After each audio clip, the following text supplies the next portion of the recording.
દ્રાવકના મનોરથ એમાં સાહેબ સમજાવશે. તમને ખબર છે દરેક મેચમાં કેવું હોય છે, ક્રિકેટમાં એમ્પાયર હોય તો ઊભો જ હોય, બરાબર છે. પછી તેની ક્ષમતા હોય તો બેઠો જ હોય ઉપર. પણ એક જ ગેમ એવી છે કે એ ભાગતો જ હોય પ્લેયરની જોડે.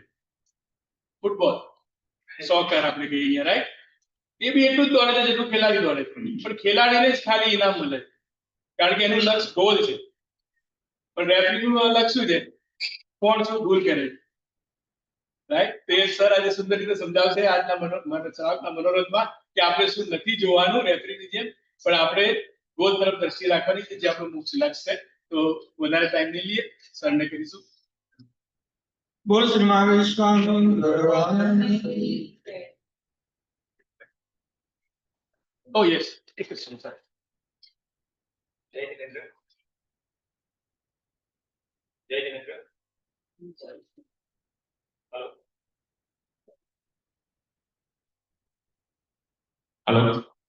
આજના સવારના સ્પોન્સર, મોર્નિંગ પ્રવચનના સ્પોન્સર છે ચંદ્રિકાબેન શાહ, ભારતીબેન શાહ.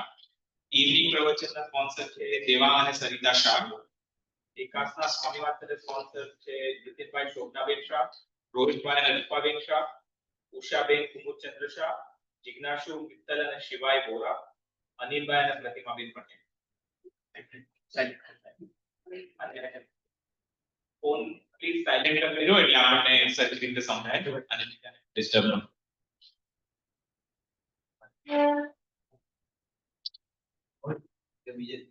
મુકેશભાઈ ક્યારે મૂકીશ? મુકેશભાઈ રાજેશ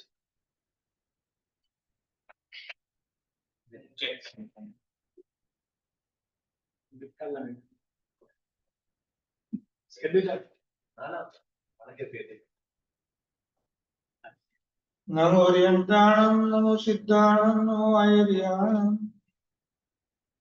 નમો વજ્જાયાણમ, નમો લોય સપસા. ઈસુ પંચન મુક્કારો સમપાવપણાસણો મંગલાણમ ચ સર્વેસી પરમં અવૈ મંગલમ. જયતાત તું જગમાત તારો બાળ હું તુજને સ્તવું. સવિજીવ થાય શિવ રૂપે ભાવના દિલ માધરું. તારી કૃપા એ ચૈત્યને પ્રતિમા રૂપે પરમાણુ પરિણામ પામે વિશ્વને આ. જીવ શિવ રૂપ તું આ જીવ શિવ રૂપ તું આજે પામ્યો પરમ પદનો અંત તારી કૃપાથી મીટ્યા મારા ભ્રમણ ભવના. દેવતારી કૃપાથી દુઃખો સર્વે ક્ષય થઈ ગયા. નાથ તારી કૃપાથી ખીલ્યા મારા સકળ સુખના દ્વાર. તારી કૃપાથી દ્વાર તારી કૃપાથી કલ્યાણ કંદમ પદ્મં જિનેન્દ્રમ સંતિમ તોને નિજ્ઞમ મુનિન્દમ પાસમ પયાસમ સુનિકટાણમ ભક્તિ વંદે શ્રીવર્ધમાનમ. ગઈકાલે હું જયારે માંગલિક પ્રતિમા કર્યું, પાર્શ્વનાથ પરમાત્માને આવતી બધી વિધિની અંદર અમારો ભાવ ઉત્કૃષ્ટપણે પરિણમે. માંગલિક રૂપે એમની સ્તવન, એમની સ્તુતિ અને શાંતિનાથ પરમાત્માને યાદ કરીને એમનું સ્તવન બોલવામાં આવ્યું. જગતના બધા જીવોનું કલ્યાણ કરવાને સમર્થ છે એવા કલ્યાણ કંદમ પડમમ જીનિંદમ. કલ્યાણના કંદ એટલે મૂળ સમાન. પરમાત્માનું લક્ષ્ય માત્ર એક જ હોય, જો હોવે મુજે શક્તિ ઈસી સવે જીવ કરું સાચન રસ. બહુ ભવથી આ ભાવના પરમાત્માની ચાલી આવતી હોય ત્યારે જ પરમાત્મા પૂર્વના ત્રીજા ભવે તીર્થંકર નામ કરવા નિકાચિત કરે. અવસરપીણી કાળના 20 કોડી સાગરોપમની અંદર ઉત્સર્પીણી અવસરપીણી ભગવાન તો માત્ર 24 જ થાય. આ પૃથ્વી પણ પરમાત્માને જન્મ આપવા માટે સમર્થ નથી. સૂર્ય, ચંદ્ર, ગ્રહ, નક્ષત્ર અને તારા બધા વિશિષ્ટ કોટીના ઉચ્ચ સ્થાને જ્યારે પરિભ્રમણ કરે ત્યારે જ આવો આત્મા પૃથ્વી પર જન્મ લઈ શકે.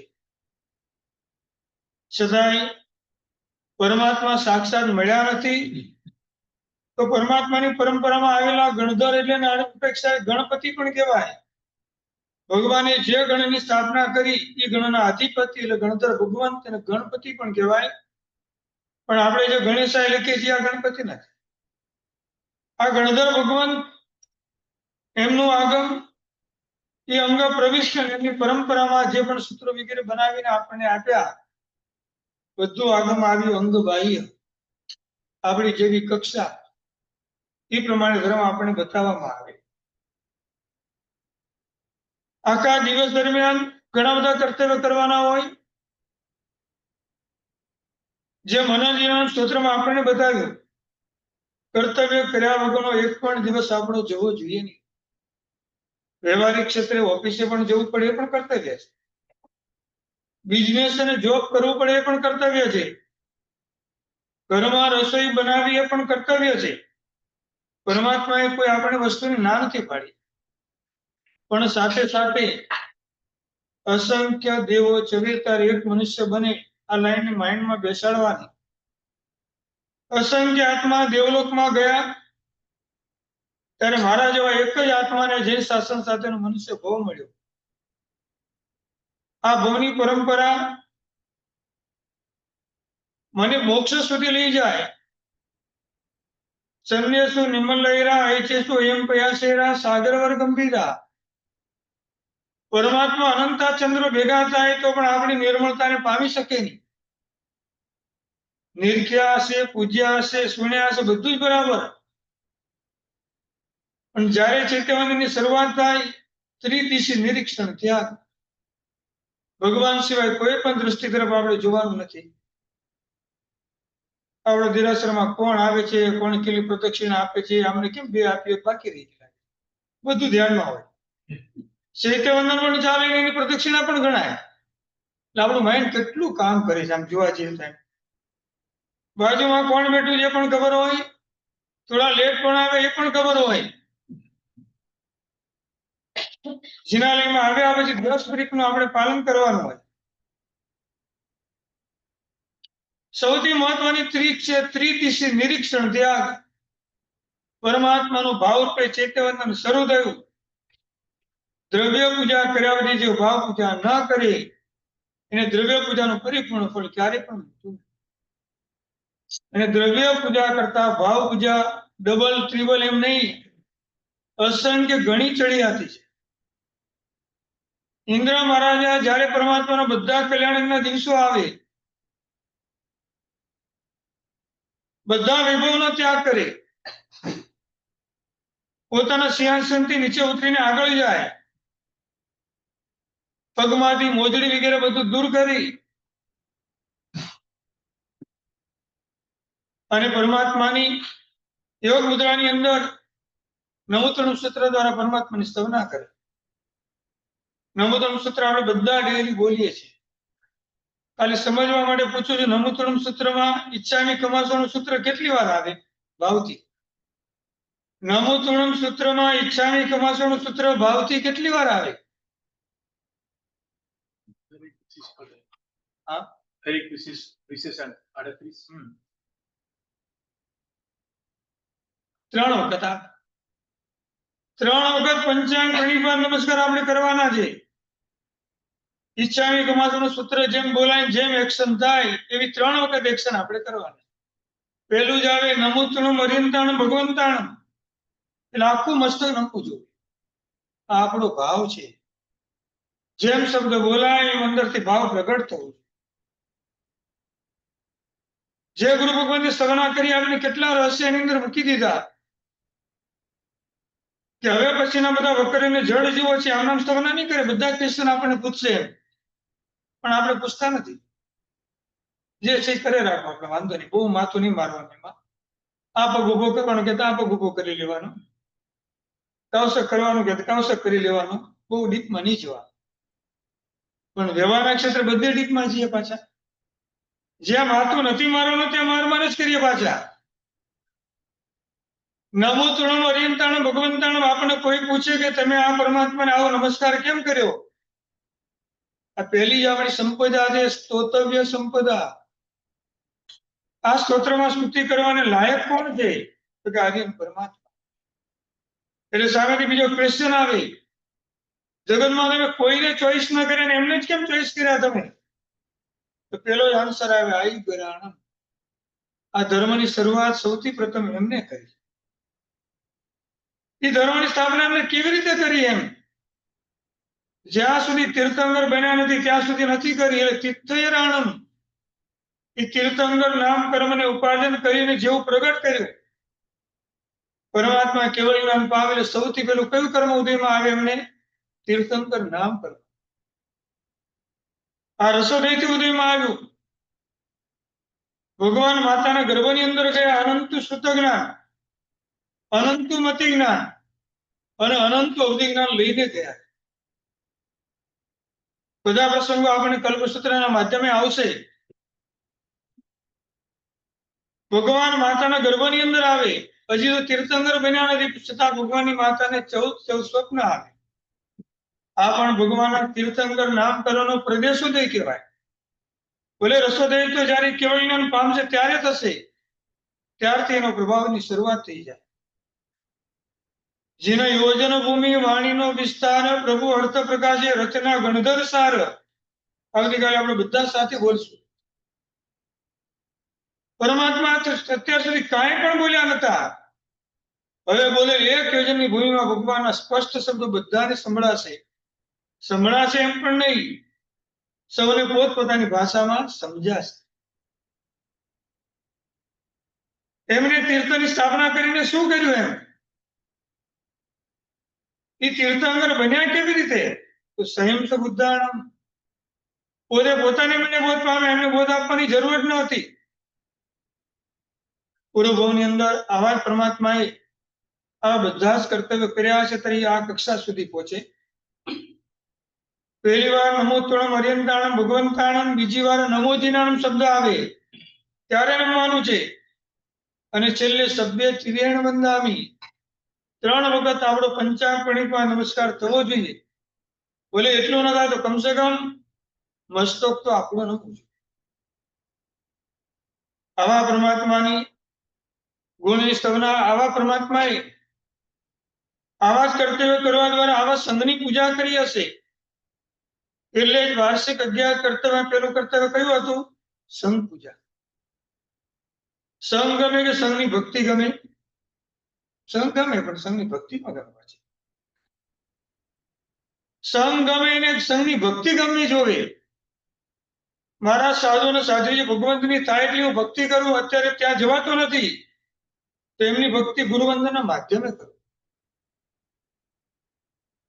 3 પ્રકારના ગુરુવંદન આવે: દ્વારસાવર્ત વંદન, ધોબવંદન અને પીઠાવંદન. પીઠાવંદન સાહેબજી આપણને મળે ને મતેણા નામે કીધું.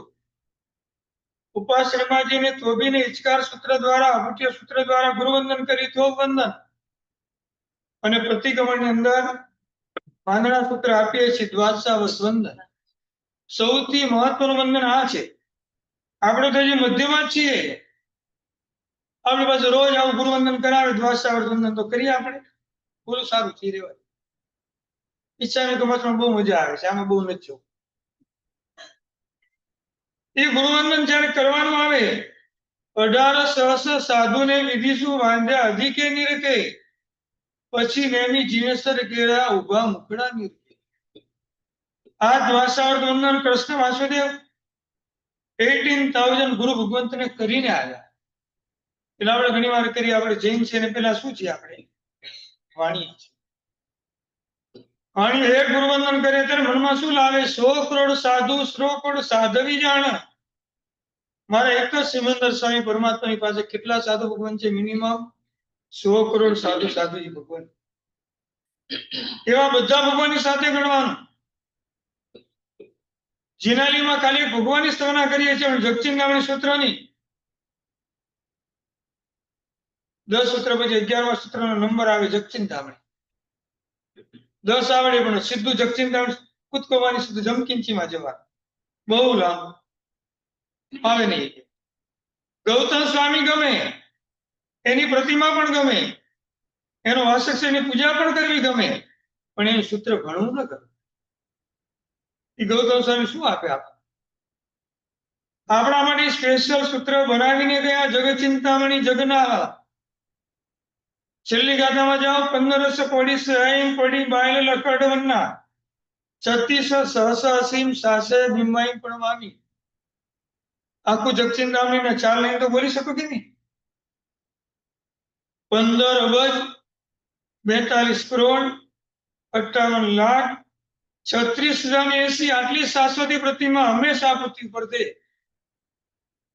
ખાલી વાયુસાઈ ભગવાને લક્ષ્યમાં રાખીને બધા ભગવાનને આપણે યાદ કર્યા અને બધાને વંદન કર્યાનો આપણને લાભ મળે. વંદનની ક્રિયા તો એક જ થાય, લાભ એનો અપરંપાર આપણને મળે, પણ ભાવથી આપણને લેતા આવડવું છે. કલ્યાણ કંદમ પડમમ જીવિંદમ સંતિમ તો નેમી જનમ મણિંદમ પાસમ પ્રયાસમ સુગણિક કટાણમ ભક્તિ વંદે શ્રી વર્ધમાનમ. જે 5 ભગવાનના જીવન ચરિત્રની અંદર વિશિષ્ટ પ્રસંગો થયા એટલે આ સૂત્રની પહેલી ગાથામાં 5 ભગવાનને આપણે યાદ કરીએ. આવા બધા જ પરમાત્માએ આવા સંઘની પૂજા કરી અને આપણે ગઈકાલે કીધેલું હજી પણ આવા સંઘની પૂજા કરવાથી સૌથી મોટો આપણને લાભ શું મળે? ઉપકારની સ્મૃતિ. આ સંઘનો સૌથી મોટો આપણો ઉપકાર છે. એના ઉપકારને આપણે ક્યારેય પણ ભૂલી શકાય નહીં. જે સંઘને રોજ મહાવીર સ્વામી જે સંઘની સ્થાપના કરીને ગયા એવા વર્તમાન કાળના તીર્થંકર પરમાત્મા બધા જે તીર્થને સૌથી પહેલો નમસ્કાર કરે એવો સંઘ મને મળ્યો. બીજા નંબરમાં આ સંઘ મળ્યા પછી સંઘની કાંઈક ઋણમાંથી મુક્ત થાવ. એ સંઘની જેટલી ભક્તિ થાય એટલી કરો. સંપત્તિ દ્વારા કરું, કાયાથી પ્રવૃત્તિ કરવા દ્વારા કરું, વચનથી બોલવા દ્વારા કરું અને મનથી સારા વિચારો કરીને કરું. અને આ સંઘની ભક્તિ કરવાનો સૌથી મોટો ફાયદો આપણને શું થાય? ભવાંતરમાં જ્યાં સુધી આપણે મોક્ષ ન થાય જીન શાસ્ત્રની પ્રાપ્તિ હંમેશા માટે આપણને. સંઘ પૂજા બીજું કર્તવ્ય આપણે લીધેલું સાધનની ભક્તિ સૌથી શ્રેષ્ઠ કર્તવ્ય છે. ત્રીજા નંબરનું કર્તવ્ય હતું આપણી યાત્રા સ્થાવર અને જંગમ તીર્થ. બરાબર છે? તેમાંથી કયા તીર્થમાં આપણે આવીએ? આપણે સ્થાવર તીર્થ કે જંગમ તીર્થ? હા બોલો ને, કઈ ડરવાનું. હા જંગમ તીર્થ છીએ આપણે. હરતું ફરતું તીર્થ. એકબીજાને પ્રણામ અને જય જિનેન્દ્ર બોલ્યા અસંખ્ય કર્મ છૂટે આપણા. કોઈ પણ સંઘના સભ્યને સામાન્ય નહીં સમજવાના. 25મા તીર્થંકરની અંદર જેનો સમાવેશ થાય એવો સંઘનો સભ્ય મને મળે, જૈન શાસ્ત્રનો શ્રાવક શ્રાવિકા નાના મોટા જે પણ મળે આપણને અતિ આનંદ થવો. ચોથા નંબરનું કર્તવ્ય હતું સ્નાત્ર મહોત્સવ. શા માટે ઉજવવાનું? અજન્મા બનવાની ભાવના માટે. આત્મ ભક્તે મળ્યા કઈ દેવા કેતા મિતનું જાય. નારી પહેર્યા વળી નીચે કુળવટ ધર્મી ધર્મ શકાય. આપણે એમાંથી એક જ શબ્દ પકડવાનો, મારા કુળની પરંપરા છે શાસનની કે આવા પરમાત્માના મહોત્સવની ઉજવણી તો મારે રોજ કરવી જોઈએ. એના પછીનું કર્તવ્ય આવે દેવ દ્રવ્યની વૃદ્ધિ. પરમાત્માનું પુણ્ય જેવું છે, એમાં આપણને કઈ કહેવાનું આવતું નથી. સાથે સાથ ક્ષેત્રમાં સૌથી ટોપ લેવલ ઉપર આ દેવ દ્રવ્ય આવે. જીન મંદિર જીન પ્રતિમા સંબંધી જે પણ દ્રવ્ય આપણે ઊભું કરી બધું દેવ દ્રવ્યની અંદર ગણાય. જેટલી પણ શક્તિ હોય એ પ્રમાણે આપણી સંપત્તિને યોગ્ય માર્ગે આપણે વાપરવાની હોય. દેવ દ્રવ્યની વૃદ્ધિ તો પરમાત્માના પોતાના પુણ્યથી થવાની જ છે. છતાં સંઘના સભ્ય તરીકે સાથે સાત ક્ષેત્રની વ્યવસ્થા જોવી આપણી ફરજ છે. મારા સંઘની અંદર કયા ક્ષેત્રમાં કેટલા પૈસાની જરૂર છે એ પ્રમાણે સંપત્તિનો વપરાશ કરે અને વિશિષ્ટ કોટીનો લાભ મળે. દેવ દ્રવ્ય સૌથી વધારે પુણ્ય અપાવે એવું માઇન્ડમાં નહીં રાખવાનું. તો પરમાત્મા બીજા બધા ક્ષેત્ર ન બતાવ્યા હોત. સંપત્તિ છે એટલે આપણે વારંવાર બોલીને એને ભાવની વૃદ્ધિ કરવાની હોય, લોકો એનો લાભ લઈ શકે, સંપત્તિ સારા માર્ગે વાપરી શકે, એટલે નવા નવા અનુષ્ઠાન આપણી સામે મૂકવામાં આવ્યા. પણ સંઘના સભ્ય તરીકે સૌથી મોટી આપણી ફરજ એ છે કે સાતે સાત ક્ષેત્રમાં જ્યાં પૈસાની વધારે જરૂર હોય ત્યાં પૈસા સૌથી વધારે આપણે આપવા જોઈએ. એનો જ લાભ સૌથી વધારે આપણને મળે. સંઘ પર ક્યારેય પણ ભાર આવે નહીં, અને સૌથી મોટી આ સંઘની ભક્તિ છે. સંઘનો ભાર જેવો ઓછો થાય એ આત્મા તીર્થંકર નામ કર્મ નિકાચિત કરે. સંઘની ભક્તિ શૈલી આપણે આવા વિશિષ્ટ ભાવ જાગીને સમજવાનું. હું તીર્થંકર બનવાનો એમ જ નહીં, પણ તીર્થંકર પરમાત્મા જેવા કાંઈ ગુણો મારા જીવનની અંદર આવશે. મારે કાંઈ તીર્થંકર બનીને મોક્ષમાં જવું છે એવી ભાવના પણ નથી રાખવાની આપણે. એ તો આપણે એવું પુણ્ય કર્મ હશે. 18 સહસ્ર સાધુને વિધિશું વાંધ્યા અધિકે અર્ગે પછી નેમી જીમેસર કેરા ઉભા મુખડા નીકે.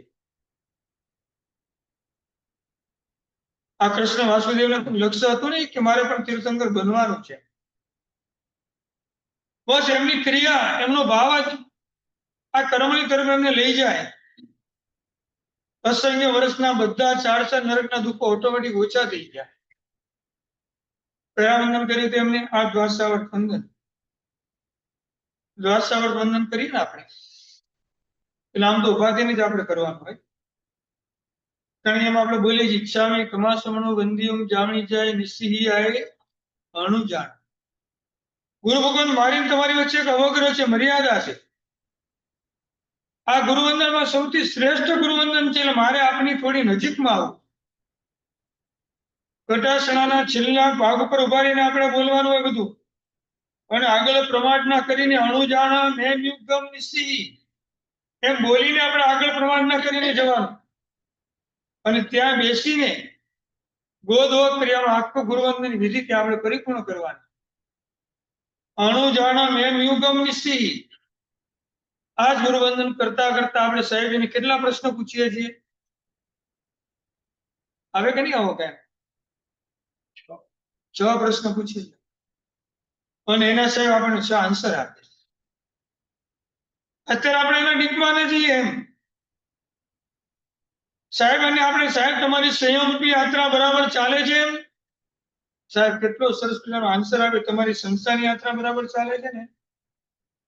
જો કેટલું સરસ આપણને પૂછે છે. તમારા સંસારમાં કોઈ પ્રોબ્લેમ નથી ને?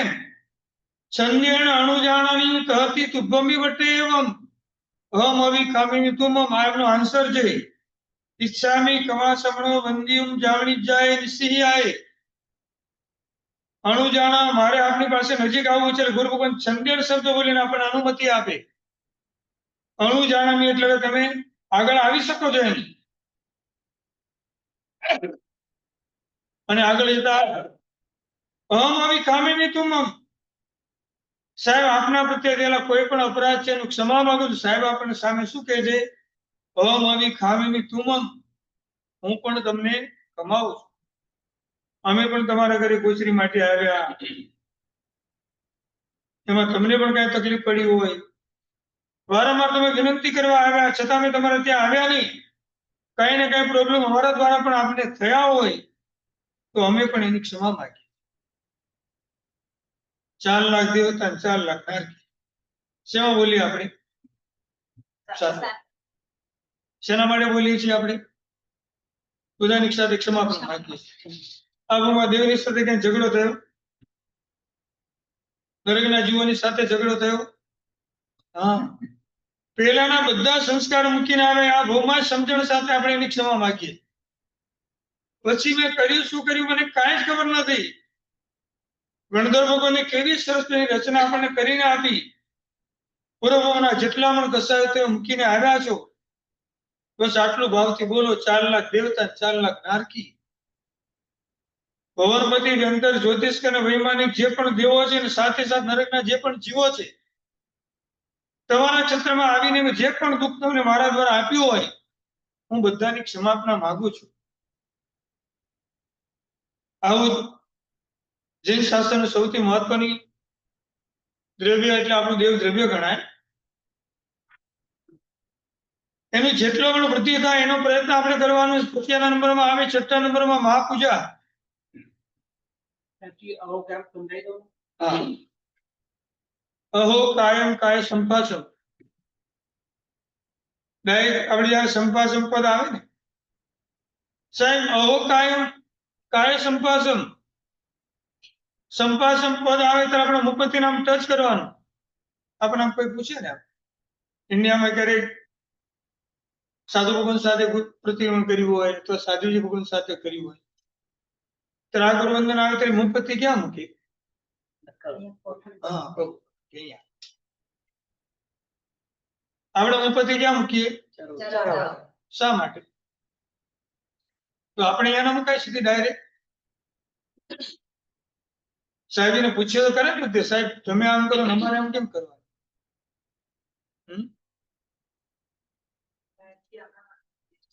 આપણા માટે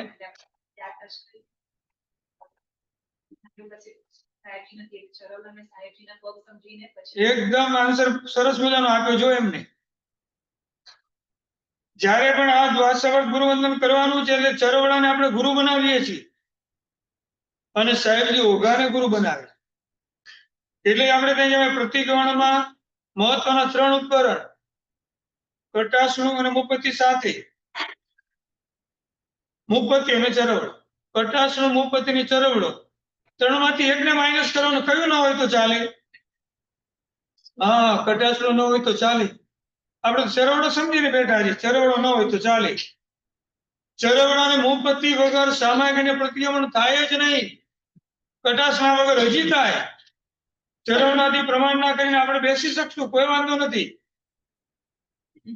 કટાસણાનું બીજું નામ શું છે? તમે તો ફૈબા છો, બધા અલગ અલગ નામ પાડો. કટાસણાનું બીજું નામ શું છે? કષ્ટાસન. જે આસન ઉપર બેસીને કષ્ટ આવે ને કષ્ટાસન કહેવાય. રાજસ્થાનમાં તેને બેઠકું કે નવા નવા ઘણા એના નામ છે. પણ જ્યારે આપણે ગુરુવંદન કરીએ ત્યારે ચરવડાને ગુરુ બનાવીએ છીએ અને ગુરુવંદન જ્યારે કરીએ ત્યારે ડાયરેક્ટ સાધુ ભગવાન મોટા સાધુ ભગવાનને ગુરુવંદન કરે ત્યારે ડાયરેક્ટ ચરણની સ્પર્શના કરશે. એ અધિકાર આપણને નથી. આપણે તો મિનિમમ 3.5 હાથનો અવગ્રહ રાખવાનો છે સ્વપક્ષે. સાહેબજી અને આ જયારે ગુરુવંદન કરીએ ત્યારે ચરવડા આપણે ગુરુ ભગવાન બનાવીએ છીએ. તમારા ડાયરેક્ટ ચરણ સ્પર્શ કરવાનો અમને અધિકાર નથી એટલે આપણે મુપતિને આડસમાં મૂકીએ છીએ. ગુરુ ભગવંતને ડાયરેક્ટ ચરણ સ્પર્શ કરવાનો અધિકાર છે. એ ઓઘાને ગુરુ બનાવે, મુપતિ અહીંયા રાખે અને એમની શરૂઆત થાય હો કાયમ કાય સંપાસમ. આટલા બધા વિહાર તમે કર્યા, 24 કલાક તમે કાયા દ્વારા શુભ જ પ્રવૃત્તિ કર્યા કરો છો. ધન્ય છે આ કાયાને. સાહેબજી જ્યારે પણ સ્વર્ગસ્થ બને સાહેબજીનું આયુષ્ય પૂરું થાય ત્યારે મૃત્યુ પામ્યામાં આપણે નથી કહેતા, શું કહીએ છીએ? કાળધર્મ થાય. હમણાં જ રાજ્ય સુરેશભાઈ મહારાજા કાળધર્મ પામ્યા. એમની પાલકી જ્યારે પણ નીકળે અને ગમે એટલું ટચ કર્યો તો હમણાં ઘરે જઈને નાહવાની જરૂર નથી. આ જ વસ્તુ ત્યાં આવી. તમે એટલો ધર્મ કરી કરીને કાયને પવિત્ર બનાવી દીધી. અહો કાયમ કાય, આવી તમારી કાયા મને મળી છે. સંપાસમ, હું એની સ્પર્શના કરું છું. અને આવી સ્પર્શના કરતા કરતા આપણે કોઈ પણ વેદના થાય તો તમે ક્ષમા આપજો.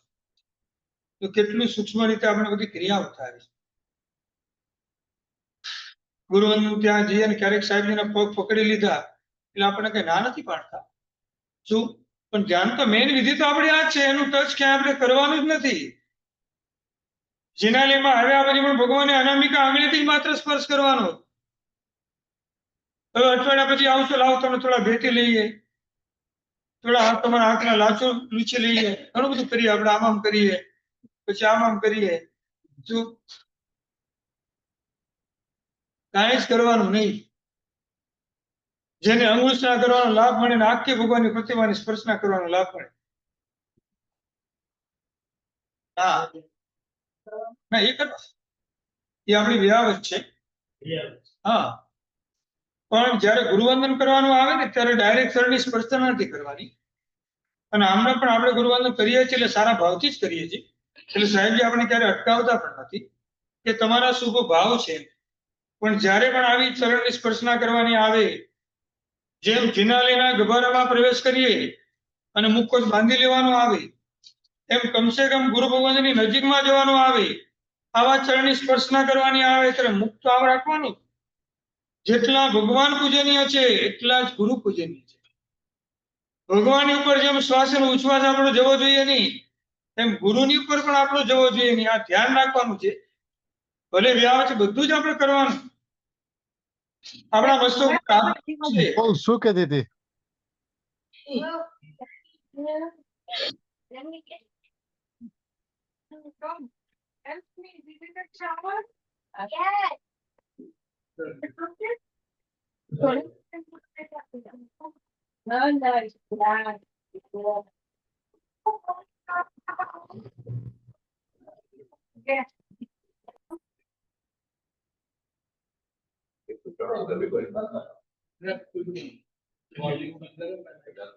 આપણે બધાને બધી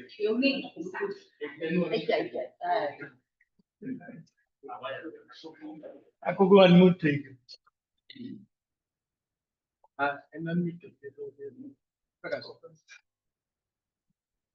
એટલે આવી રીતે ક્યારેક જવાનું આવે ગુરુ ભગવાન આપણને કઈ અટકાવતા નથી. પણ આપણો વિનય એ છે કે આપણે એનું ધ્યાન રાખવું પડે. જેલ આપણે આશીર્વાદ પણ આપે. પણ હવે આશીર્વાદની વાત આવે એટલે થોડી આપણે આમ એપલ પરમાત્માને અર્પણ કરીએ. એપલ સચિત કહેવાય કે અચિત કહેવાય? હા, સચિત. આપણે સચિત કે અચિત? હા, હા, આપણે પણ સચિત. તો આમ ઇન્ડિયામાં જાઓ તો તમને ક્યારેક એમ થાય લાવો 1 કિલો એપલ લઈને જઈએ સાહેબજીની પાસે, સાહેબ એના જરા વાર્ષિક નાખો, એને આશીર્વાદ આપો, એમ કહેવાય? કેમ ન કહેવાય? કેમ ન કહેવાય? હા, હા, એ તો આપણે સચિત નથી. વાત તો ત્યાં જ આવી. આપણો આન્સર એ છે કે એપલ સચિત એટલે સાહેબજી ટચ ના કરે તો આપણે પણ સચિત છીએ. તો આપણને કેમ ટચ કરે?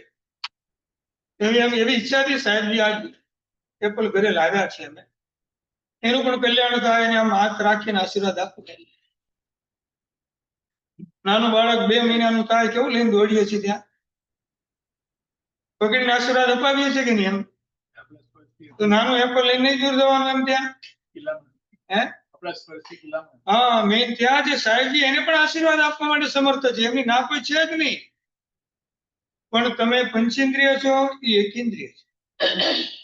એની કાયા એટલી કોમળ છે, માત્ર એને આમ ટચ કરી લે ભયંકર વેદના એને થશે. એટલે સાહેબજીને ક્યારે પણ ટચ કરતા નથી. ભલે આપણે સચિત છે પણ આપણને ટચ કરવાનું કારણ આપણને 5 ઇન્દ્રિયો મળી, આપણને મન મળ્યું, આપણું સૌથી શ્રેષ્ઠ આપણને કાયા મળી. આપણે ટચ કરશે તો આપણે કદાચ વેદનાનો અનુભવ પણ નહીં થાય. આવા સચિતને ઘરમાં લાવ્યા. બોલાવા તરીકે બહુ ગરમી છે આમ. પછી આમ ભયંકર ગરમી હોય ને કોઈ આપણા ઘરે ગેસ્ટ આવે બહારથી આમ નાનું બાળક લઈને આવ્યા હોય 2-3 મહિનાના, પછી આમ રેપ જેપ થઈ ગયા હોય આમ, પછી એને એમ કહેવાય કે અડધી કલાક લાવો ફ્રીજમાં મૂકી દો. હા હા શું થાય? ના ના, એને એર કન્ડિશન તો ઠીક છે, ચાલુ એટલે બહુ વાંધો ના આવે તમારે ત્યાં એમ, પણ ઇન્ડિયામાં તો આવું કઈ હોય નહીં. લાવો અડધી કલાક એને ફ્રીજમાં મૂકી દઉં, એવું કરાય કે ના કરાય? શું થાય? એમ તો આમ થાય શું? હા બોલો, એ જ આન્સર જોવે. શું થાય? એ દુઃખ થાય. બસ દુઃખ થાય. આ એપલ ને બધું ઘરમાં લાવ્યા પછી એને મૂકતા આવું દુઃખ થાય છે આપણને? જો વાત તો ત્યાં છે સૌથી એમ. એપલ ને લાવ્યા પછી એપલ ખરાબ ન થાય એ ચાલશે, મારો આત્મા ખરાબ થાય એ ચાલશે, પણ એપલ ખરાબ ન થવું જોઈએ. લાવીને સીધું ફ્રીજ ની અંદર આપણે મૂકીએ ત્યારે આપણે દુઃખ પણ નથી કે એને ભયંકર કેટલી વેદના થશે. આપણે તો આનંદ થઈ બસ ફ્રેશ રહેવું જોઈએ અને મને આનંદ આપવું જોઈએ. ભલે બધા પાપ સ્નાનકનું સેવન કરવું પડે પણ દુઃખ તો થવું જોઈએ ને. કેવો વિચાર આપણે આવી ગયો, નાનું બાળકને હાય હાય ફ્રીજમાં મુકાય તો હાય હાય એપલ ને ફ્રીજમાં મુકાય, દુઃખ તો ત્યાં પણ થવું જોઈએ. જેવી પાણીની બોટલ ભરાઈ અને સીધી ફ્રીજમાં ગઈ, અસંખ્ય વેદનાની એ ઉત્તર તરત શરૂ થઈ ગઈ. ફ્રીજમાંથી એકવાર ખોલીને બંધ કરવામાં આવે, અહીંયા તો કરવું જ પડે, ઇન્ડિયામાં પણ આ બધી વસ્તુ છે, નથી એવું? એકવાર ફ્રીજ ખોલીને બંધ કરી લે 5 ઉપવાસનો પ્રાયશ્ચિત. હા, મારે તો દર વર્ષે અટાઈ કરવાય. મારી 81માં 50 અટાઈ થઈ, પણ પ્રાયશ્ચિત કેટલા ભેગા કર્યા છે આપણે, એ તો વિચાર કરો. એકવાર ઉપવાસ અટાઈ 81 નહીં કરીએ ચાલશે આપણા જીવનમાં? સૌથી મોટો ધર્મ છે પાપનો આરંભ સમારંભ ઓછો. જ્યાં સુધી ઓછું નહીં થાય ઉપવાસ 81 આપણને કોઈ ફળ આપી શકશે. અહીં આ શબ્દથી કે ઓ કાયમ કાય સંપાસમ, સાહેબ ચારિત્રનો માર્ગ લઈને સેવો વિહાર કર્યો, કેટલા દુઃખોને પરિશ્રમ આપ સહન કરો છો. રાજસ્થાનના ગામમાં સાહેબજી વિચરતા હોય, ગોચરી મળે નહીં. અજીનના ઘરમાં ગોચરી જવાનું, રોટલો ને ગોળથી પોતાની ગોચરી પૂરી કરવાની, સવાર અને સાંજ વિહાર કરવાનો. ઉપાશ્રમમાં આવ્યા હોય પછીને રેપ જેપ હોય, સવારના 1.5-2 કલાકનો વિહાર કરીને આવ્યા પછી આપણી જેમ પાણીની બોટલ સાથે લઈને ફરતા હશે. ત્યાં જવાનું, ચૈત્યવંદન કરવાનું, પચકાણ પારવાનું, પાણી લેવા જવાનું, પાણી ઠારવાનું, પછી પાણી પીવાનું. આ ફ્રીજની બોટલનું પાણી હાથમાં આવે તો એટલો વિચાર પણ આપણને આવે તો આપણું કામ થઈ જાય કે મારા ગુરુ ભગવંતનું શું થતું હશે. જૈન શાસનમાં દીક્ષા અપાવી સહેલી છે, પણ દીક્ષાર્થીનું ધ્યાન રાખવાની સૌથી મોટી બહુ અઘરું છે. દીક્ષાર્થી દીક્ષા લે ત્યારે આમ તાળી પાડીને ભેગા થઈને જય જયકાર કરીને જતા રહેશો એમ, પણ એના પછીની આપણી ફરજ શું? મારી નાની દીકરીએ પરિવારની દીક્ષા લીધી, દીકરાએ લીધી, આમને લીધી, બધા શું કરતા હશે? એ કેવી રીતે વિહાર કરતા હશે? આવી ગરમીને કેવી રીતે સહન કરતા હશે? આવો વિચાર પણ આપણને આવે એ સાચું ગુરુવંદન છે. તો કાયમ કાય સંપાસમ, આવા વિહાર કરી કરીને તમે તમારી કાયને પવિત્ર બનાવી દીધી. બસ એની સ્પર્શના કરવા મને આપો. હું અત્યારે આપની સ્પર્શના કરું છું, એમાં કોઈ પણ કિલ્લામાં આપને થઈ હોય તો મને ક્ષમા કરજો. આ ભાવ સાથે આપણું દ્વાસાવર્ત ગુરુવંદન થાય. પરમાત્મા બધી જ વસ્તુમાંથી પસાર થયા હોય, આવા પરમાત્માની જ્યારે પણ મળે ત્યારે આપણે મહાપૂજાનું આયોજન કરવાનું હોય, સરસ મજાના પરમાત્માને શણગારવાના હોય. પરમાત્માને જોતા જોતા એના ગુણો આપણને યાદ આવે. ભલે આપણે શણગાર જોવા માટે આવ્યા છીએ, પણ શણગાર જોતા જોતા પરમાત્મા તરફ આપણી દ્રષ્ટિ ગઈ એટલે આપણું કામ થઈ જાય. આટલો મોટો આરંભ સમારંભ કેમ કરવાનો? જીવને કોઈને કોઈ રીતે જિનાલયમાં ખેંચીને લાવવાના હોય. એનું એક વાર પણ પરમાત્માનું દર્શનમ દેવ દેવસ્ય દર્શનમ પાપનાશનમ દર્શનમ સ્વર્ગ સોપાનમ, અને એ દર્શન એને પરંપરા ક્યાં સુધી લઈ જશે? મોક્ષ સુધી લઈ જશે. 7મા નંબરનું કર્તવ્ય આવે ધર્મ જાગરણ. રાત્રિ જગો આપણે કરવાનો હોય. કલ્પસૂત્ર આપણે ઘરે લઈ જઈએ, રાત્રિ જગો કરીએ, બીજા અનુષ્ઠાન એવા આવે રાત્રિ જગો કરીએ, પણ બધામાં પરમાત્માની આજ્ઞાનું પાલન હોવું. રાત્રિ જાગરણમાં કોઈ આરંભ સમારંભ હોવો જ ન જોઈએ. તો એ રાત્રિ જાગરણ તરીકે ક્યારે ગણાતું નથી. શ્રાવકના બધા જ પ્રસંગો આપણા જે આવે એ કેટલા ભોગતાદાર આપણે કરતા હોઈએ એમ, અને પરમાત્માનો પ્રસંગ આવે એટલે એકદમ સાદાઈ થઈ જાય. આપણા જમણવારમાં કેટલી મીઠાઈ છે એની આપણને ચિંતા ન હોય. આપણા લગ્ન સમારંભમાં આપણે અહીંયા 2 મીઠાઈ વધારે કરી લે, આટલું બધું ખવડાવીને શું કામ છે? આટલું બધું કરીને શું કામ છે? ત્યાં આટલા મોટા આરંભ સમારંભ કરી એની કોઈ ચિંતા આપણને હોતી નથી એમ. અને પરમાત્માના દેરાસરમાં 10 લાઈટ વધારે ગોઠવી તો આટલા બધા જીવોની હિંસા કરીને શું કામ છે? આપણે તો શું, દેવો જે રાત્રિ જાગરણ પરમાત્માની પાસે આવીને કરે. રમંતે તત્ર દેવતા. વૈમાનિક નિકાયના દેવોને પણ નીચેથી ઉપર આવવું હોય, પણ આ ભૂમિની પૃથ્વીનો પ્રભાવ એવો છે, એ આવી શકતા નથી. એને આવવાનું કારણ માત્ર ને માત્ર પરમાત્મા ગુરુની ભક્તિ એમ. અને આવીને સૌથી વધારે દેવો વ્યંતર, વ્યાણવંતર અને ભવનપતિ નિકાયના દેવો ઉપર આવે. જેવું જન સમુદાય તિરિંગ ગતિના જેવો શાંત થઈ જાય એટલે દેવોનું આવાગમન આ પૃથ્વીની ઉપર થાય, અને મધ્યરાત્રે પરમાત્માની વિશિષ્ટ કોટીની ભક્તિ કરતા હોય. આપણે પણ આવી રીતે આ પરમાત્માની જેટલી ભક્તિ થાય એટલી કરવાની હોય. 8મા નંબરનું કર્તવ્ય છે શ્રુત પૂજા.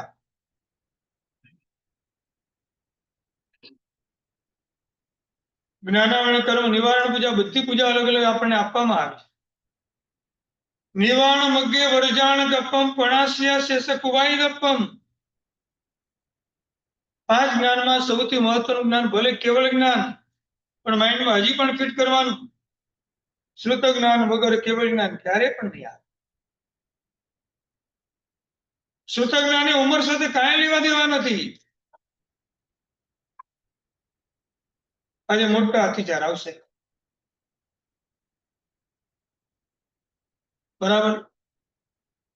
અત્યાચાર આપણે આવડતા ન હોય ને એટલે સીધું આપણું ધ્યાન છે ને 2 ધ્યાન થઈ જાય અને ઊંઘમાં ચાલ્યા જાય. અમુક જ દિવસ આટલા મોટા અત્યાચાર પાપની આલોચના માટે આપણને આપવામાં આવે, એટલે જ આપણે એની પહેલા કીધું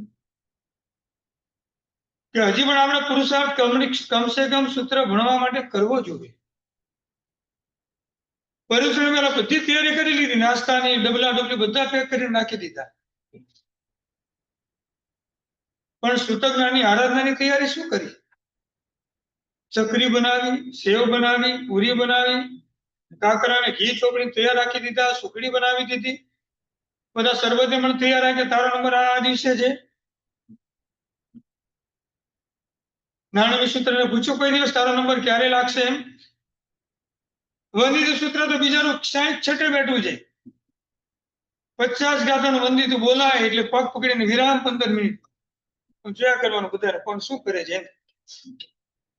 જે સૂત્રનું નામ જ છે શ્રાવક પ્રતિગમન સૂત્ર. સૌથી મહત્વનું સૂત્ર આપણું ગણાય. અને આપણે કેવું સરસ બોલીએ છીએ એમાં, ચિર સંચય પાવ પણાસણી ભવસે સહસ્રમાણીએ 24 જણા વીણી કઈ કાય ઓલંક તુમે દિયા. શું બોલ્યા દીપકભાઈ એમાં આપણે? ભગવાન આપ આપનું પ્રાયશ્ચિત કર્યા પછી હું શું નક્કી કરું છું એમ? ચિર સંચય પાવ પણાસણી, હજારો લાખો ને ભવથી જે મેં કર્મ બાંધીને હું આવ્યો છું, ચિર સંચય જે પાપ એનો નાશ કરવાને સમર્થ કોણ છે? તો માત્ર તમારી વાણી. ચિર સંચય પાવ પણાસણી, લાંબો હજારો ભવથી ભેગા કરેલા બધા જ પાપોને નાશ કરનારી. ભવ સહસ્રમાણીએ, હજારો ભવોનો જે નાશ કરનારી, 24 જેને વિણીત ગયે કહાઈ, 24 પરમાત્માના મુખમાંથી નીકળેલી એવી વાણીમાં બોલંતુ મેં દિયા, મેં એટલે એમાં મારા દિવસો પસાર થાવ. વંદિતું પૂરું કરીને ઘરે જઈએ ને એટલે સૂત્ર ભણવાનું શરૂ કરવાનું હોય. રિમોટ લઈને વોટ્સઅપ ને ટીવી જોવાનું શરૂ ન કરવાનું હોય.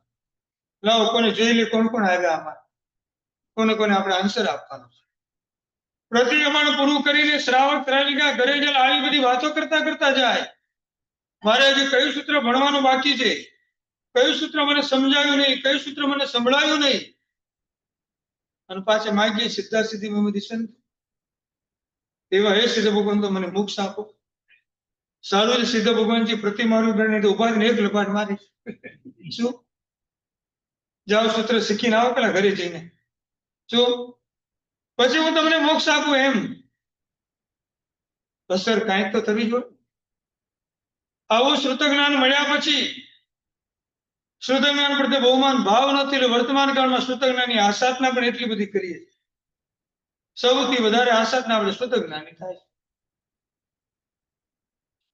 જેમ તેમ બોલ બોલ કરવાનું. શ્રુત જ્ઞાનની આસાધનાનો સૌથી વધારે ફાઇન આપણે ત્યાં કીધેલું છે. બહુ બોલ બોલ પણ નહીં કરવાનું. અતિ સર્વત્ર વર્જે તો તમારું કોઈ સાંભળશે પણ નહીં. લિમિટ રાખવાની હંમેશા બધી જગ્યાએ. શબ્દ શબ્દ તું ક્યાં કરે, શબ્દ કનો હાથ અને ન પાવ. એક શબ્દ ઔષધ કરે, એક શબ્દ કરે ગાવ. આ શબ્દની તાકાત કેટલી છે શ્રુત જ્ઞાનની. શબ્દ શબ્દ તું ક્યાં કરે, આ શબ્દને હાથ પણ નથી, શબ્દને પગ પણ નથી, તો શબ્દ શું કરી શકે એમ. પણ બીજી લાઈનમાં લખ્યું એક શબ્દ કરે ગાવ, અને એક શબ્દ કરે ઔષધ કરે, એક શબ્દ કરે ગાવ. કોઈની પાસે એવા સારા શબ્દો બોલવામાં આવે ને કેટલી સાતા મળે. આજે દુઃખી થયા વધારે દુઃખી કરવાનો પ્રયત્ન કરીએ. ગાવ પર મીઠું ભભરાવાનું કામ કરીએ. પાછા એક શબ્દ કરે ગાવ. આ શ્રુત જ્ઞાનની સૌથી મોટી પૂજા છે. આજે આ શ્રુત જ્ઞાનના કર્તવ્યની અંદર આપણે એટલો બધા સંકલ્પ કરીએ કે શ્રુત જ્ઞાન ભણ્યા વગરનો આપણે એક પણ દિવસ થવો. ઇન્ડિયામાં આપણે હોય ને અહીંયા તો બધું ઓછું હોય. રોજ ગુજરાત સમાચાર મિડ ડે બધું આવતું હોય. આપણે સવારે ઉઠીને પેલું બારણું પેલી આવ્યું કે નહીં, ન આવ્યું એટલે પાછું બંધ કરીને બેસી ક્યારે આવશે. પણ એને એમ ન થાય કે લાવો આજે પંચાંગ ખોલીને તિથિ વાંચવું કે આજે કઈ તિથિ છે એ ખબર ન હોય. 5 મિનિટ આમ નામ બેસી રહેશે. ટાપુ આવ્યું, પેપર આવ્યું કર્યા કરશે. પણ ઉભા થઈને શ્રુત જ્ઞાનની બુકનો એક 10 મિનિટનો અક્ષર વાંચવાની પણ ઈચ્છા નહીં થાય. એ નથી આવી ત્યાં સુધી લાવો ને કમસે કમ એટલું તો હું વાંચું એમ. આ બધાની પ્રત્યે જયારે પણ પશ્ચાતાપ આપણને થશે ને ત્યારે શ્રુત જ્ઞાનનું આલંબન આપણને ક્યાંક મળશે. આવી શ્રુત જ્ઞાનની જેટલી પણ આપણી આસાધના ઓછી થાય એનો પ્રયત્ન કરવાની જ નથી. બને એટલી એની ઓછી આસાધના થાય એનું ધ્યાન રાખવાનું. અત્યારે સામાયિક લીધી ગુરુ ભગવંત ક્યાં બેઠા છે? હા, ગુરુ ભગવંત મોટા છે કે આપણે મોટા છીએ? હે, શરીરથી? હા, આમ જો ગુરુ ભગવાન આટલા નાના ક્યાંય દેખાય નહીં. આપણે આટલા મોટા એમ. ગુરુનું આલંબન પણ મોટું લેવાનું. મોટો સાપડો હોય, મોટી બુક હોય. આ તો આટલા નાના ગુરુ ભગવાન એક આપણી બોલની દિવાલી પર સાઈડમાં ગોઠવી તમારું સ્થાન ત્યાં જ છે. નવકાર પંચીને બોલીને તમે ત્યાં રહેજો, જયારે હશે ત્યારે તમને બોલાવશું. હમણાં કામ પૂરું એટલે પેક કરી સીધા ડબ્બીમાં. વધારે ટાઈમ પણ આપણને લાગતો નથી એમ. વાત આપણી ત્યાં આવે. શ્રુતની ભક્તિ એ જીન શાસ્ત્રની સૌથી મોટી ભક્તિ છે. શ્રુતની ભક્તિ એક પરમાત્માની ભક્તિ એક સમજી લેજો. પરમાત્મા ગમે એની કરતા પરમાત્માની વાણી વધારે આપણને ગમવી જોઈએ. આવું શ્રુત જ્ઞાનનું આલંબન જે આત્માએ ભવ સુધી લીધું એ ભવની સાધના હતી. એટલે ભગવાન તો માત્ર 3 જ પદ આપ્યા શ્રુત જ્ઞાનના. ઉપનયવા, વિધિમયવા અને ધ્યેયવા. અને જેવો વાસક્ષમનો પ્રક્ષેપ કર્યો કે જૈન શાસ્ત્રનું બધું શ્રુત જ્ઞાન જેમને કંઠસ્થ થઈ ગયું. કોણ હતા એવા? ગણધર. શ્રુતોની રક્ષા કરવાની, શ્રુતોની શિક્ષા કરવાની. શિક્ષા એટલે શ્રુતો ભણવાનું, બીજાને ભણાવવાનું. શ્રુતોની કથા કરવાની. લાવો શ્રુત જ્ઞાની કોઈ કથા કરીએ કે જેના દ્વારા કોઈને શ્રુત જ્ઞાન ભણવું ગમે, તો જ આપણું શ્રુત જ્ઞાન વધારે ને વધારે વિસ્તારને પામશે. નિવાણ મગ્ય વરજાણ ગપ્પમ પણાસિયાસે કુવાઈ ગપ્પમ. આ પરમાત્માનું શ્રુત જ્ઞાન બધા જ કુવાદીઓના અભિમાનને પણ હણી નાખે એટલો પ્રભાવ એની અંદર રહેલો છે. આવા દિવસે આપણે એનું નક્કી કરવાનું, જ્ઞાન અને જ્ઞાનીની આસાધના ન થાય. જ્ઞાન અને જ્ઞાની નકામા છે એવું પણ નહીં વિચારવાનું. આ સાહિત્યને તો કઈ કામ જ નથી, એટલી બુકો બહાર પાડ્યા જ કરે. શું અમારે વાંચા જ કરવાની? એમ આપણે કોને જબરજસ્તી કરી? આટલું શ્રુત જ્ઞાનનું આલંબન લઈને જૈન શાસ્ત્રની બધી વાતો આપણી સામે લાવીને મૂકે. પરીક્ષાના 8 દિવસ તમે એકાત્મ કરવા બેસો ને આમ, એટલે તમને વેચે કે નવી શ્રુત જ્ઞાની બુક પ્રભાવના રૂપે આપવામાં આવે તો આનંદ થાય કે દુઃખ થાય? એમ હા, આનંદ થાય. હવે બીજી રીતે શ્રુત જ્ઞાની બુકો 8 દિવસે એક જ બુકની પ્રભાવના કરીએ, બધા દિવસે એક જ સેમ. હવે આનંદ થાય કે દુઃખ થાય? હા, દુઃખ થાય. ત્યારે પણ દુઃખ વ્યક્ત નથી કરવાનું, જે આવે એનો સ્વીકાર કરવાનો. મારો અહોભાગ્ય છે 2 પ્રતિમુખ 8 દિવસ મને આપવામાં આવી, એવું નહીં સમજવાનું આ ક્યાં ઘરમાં બધું કેવી રીતે રખાશે. બાહ્ય સંગ્રહ એટલો બધો કરીએ છીએ એની કોઈ ચિંતા નથી, અને જ્ઞાનનો સંગ્રહ થાય ત્યારે આપણું મન ફાટી થઈ જાય. તમારા બધા ઘરમાં તો શ્રુત જ્ઞાનના ઘણા બધા પુસ્તકો જોઈને આનંદ થાય કે આખી શ્રુત જ્ઞાનની લાઇબ્રેરી જોવા મળે. ઇન્ડિયામાં હજી આવું સમજાતું નથી, જોવા મળતું નથી. હશે તો બહુ ઓછા હશે એવા. જ્ઞાન અને જ્ઞાની નકામા જેવું ક્યારે પણ વિચારવાનું નહીં. પેદળ શાહ મંત્રી આ શ્રુત જ્ઞાન માટે 7 કરોડ સોનામોર વાપરી હતી. શ્રુત જ્ઞાન માટે ખાલી. થરાદના આબુ સંઘવીએ 3.5 કરોડ સોનામોર શ્રુત જ્ઞાનના આલંબન માટે વાપરી. અને જે શ્રુત જ્ઞાનની પૂજા કરી, શ્રુત જ્ઞાનની જે ભણી, એનામાં વિનય આવે, વિવેક આવે, વિચક્ષણતા આવે, અને વિલાસિતાનો ત્યાગ ધીમે ધીમે એના જીવનની અંદર આવે, અને વિદ્યા વ્યસની બની જાય. અનેક વિદ્યાઓની એની પ્રાપ્તિ થાય, એને ખબર જ ન હોય. નમાનમનું કર્તવ્ય છે ઉજવણ. કોઈ પણ તપ કર્યા પછી, સંઘની અંદર સારું એવું કાર્ય કર્યા પછી એના ઉજવણાની એક વિધિ હોય. કારણ કે તપ એ શિખર સમાન છે. બધા ધર્મમાં તપને શિખર સમાન મૂકવામાં આવ્યું. તપસ્યા કરતા કરતા ડંકા જોર બજાવ્યા હોય ઉજવણાનો પ્રભાવ છે. એનું ઉજવણું કરવાથી બધાને તપ ધર્મની અનુમોદના કરવાનો અવસર મળે, બીજાને તપ ધર્મ કરવાની પ્રેરણા મળે. આજે તમારે 3જો ઉપવાસ છે, સવારના અવકાશીનો વિચાર કરીને આવ્યા હોય તે સીધા એકાસણામાં આવી જાય. 3જા ઉપવાસે પણ જો એમની આટલી સ્ફૂર્તિ હોય, હવે મારે ઘરે જઈને કાંઈ વાપરવું નથી, અહીંયા એનું એકાસણ કરીને પછી ઘરે જઈશ. ખાલી આટલી સાદા પૂછ્યા એટલા મનમાં પરિવર્તન આવી ગયું. અને જેને આવું અટ્ટા મટ્ટા વગેરે કરીને બધાને આપણે પૂછીએ સાતામાં છો, આ તપસ્વીની સૌથી મોટી તપ. આપણું અંતરનું સૌથી મોટું એનું ઉજવણું કહેવાય. 10મા નંબરનું કર્તવ્ય છે શાસનની પ્રભાવના અથવા તીર્થની પ્રભાવના. તીર્થની ભક્તિ એટલા માટે કરવા જવાનું કે જૈન શાસનની પ્રભાવના વધે એવા કાર્યો કરવા. પાલિકાના તીર્થમાં હવે ભલે બધું ઓછું થઈ ગયું, ધીમે ધીમે આપણે બધા પણ ચેન્જીસ થતા ગયા. એમ પેલા ભોજનશાળાઓ સાવ ખાલી જતી સાંજે. એમ શત્રુંજય વિહારની આજુબાજુમાં એવા ટેબલ બધા લાગી જાય સાંજના ટાઈમે, ને આપણે બધા આરામથી પાવભાજી વગેરે ખાવાનું શરૂ કરીએ. અને બીજા દિવસે પરમાત્માની પછી યાત્રા કરવા છે. અથવા એ દિવસે યાત્રા કરીને આવ્યા પછી થાક ઉતારવા માટે અહીંયા આવીને બેસે. અવસ્થાના બધા ભોજન આરોગ્ય બધું યાત્રાનું ફળ છે, શૂન્યમાં પરિણામ. આપણા પરિવારને કોઈ આમ જોવે, આમ હોટલમાં પણ ક્યારેક જવાનું થાય ને અહીંયા આવું નહીં થતું હોય, પણ ઇન્ડિયામાં તો શનિ રવિ હોટલમાં જવાનું હોય એટલે લાઈન લાગી આપે. એટલે આપણે નંબર કે તમારો નંબર 3જા નંબરનો છે, એટલે આપણો આખો પરિવાર બહાર બેઠો હોય. આમ જેટલા નીકળે ને આપણે જોયા કરીએ. તો શેનું આલંબન આપીએ છીએ? હોટલનું. અમે બેઠા છીએ એટલે ઓલો દીકરો પણ મમ્મી જો અંકલ તો બધા હોટલમાં જાય, તો આપણે નથી જવું હવે. બહાર બેસીને આપણે અટકચાળો કરી આલંબન આપ્યું. અને આપણો નાનો દીકરો વારંવાર અંદર બેઠા જોઈએ જગ્યા ખાલી થઈ ગઈ ને, અંદર જઈને કે હજી તો પપ્પા ઓલા અંકલે તો ઢોસો હમણાં મંગાવ્યો. બે મને આરતે ધ્યાન કરી બહાર બેઠા બેઠા કેટલું ખાશે અંદર કે તમે શાના માટે આવ્યા છો? શું કેટલું ખાશે? હજી સુધી ઉભા નથી થતા. એમ આર્ત ધ્યાન રૌદ્ર સ્થાન સિવાય બીજું કાંઈ જ કરવાનું ત્યાં કઈ આવતું જ નથી. ઠીક છે, આપણા ક્ષેત્રમાં કર્યું, પણ ધર્મના ક્ષેત્રમાં જઈને આવું આપણાથી કેવી રીતે કરી શકાય? એમ